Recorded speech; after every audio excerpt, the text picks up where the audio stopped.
Rock and roll will never die. At least that's what all the rock stars sing. And for one rock shop owner in Ottawa, keeping that tagline true is his greatest mission. Take a look. Well, we all loved our rock t-shirts growing up, right? It was our badge. Hey, we went to this concert. We knew that band inside out. So we kept doing that and kept promoting that. What's sort of happening now is that audience is dying. I always say the earth is flat. So the 60s rockers are falling off the end of the earth. So you don't see as big a sales anymore because my audience is disappearing. What's sort of helping to promote that history is the kids are buying vinyl. And luckily we have a vinyl shop in the neighborhood here, a record center. So what's happening is I've seen kids come in with their dad. And the dad saying, hey, do you have any Beatles shirts? Do you have any CBGB? Do you have any of this? I said, well, why? He said, well, because my daughter's into it.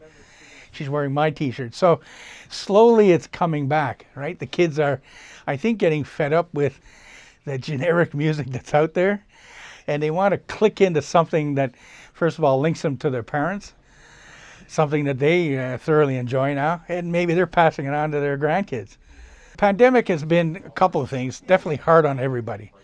So much messaging that's out there that people don't understand, stats every day. Jesus, Murphy, like I'm getting a headache just reading this stuff, right? So I had Laura working for me, so I said, Laura, unfortunately, I'm going to close down.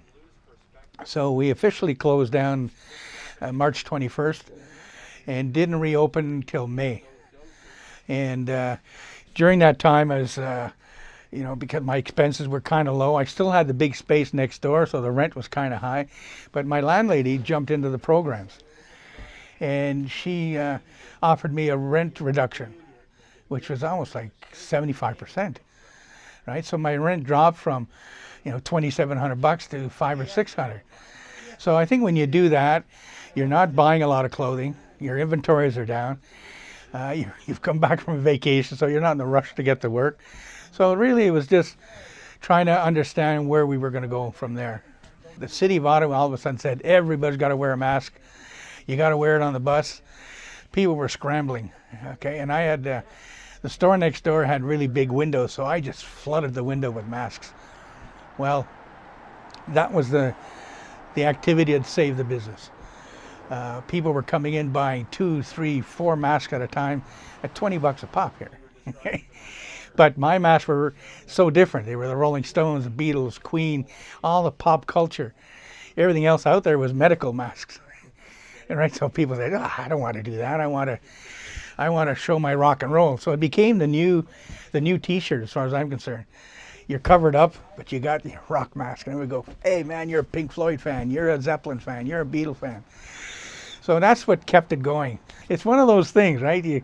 You do it long enough, you know how to shuffle, you take chances, and if it works, it works. And so I'm pretty blessed, the fact that I'm still here. But it's caused me a lot of nights of stress. And I was thinking, I said, I've had it, I'm going to retire. My customers were saying, you can't retire. What are we going to do? There's no mom and pop stores left doing this kind of thing.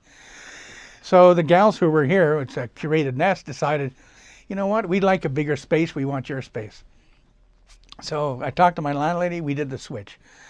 So what, again, that allowed me to do is reduce my costs. So I'm always reducing my operating costs.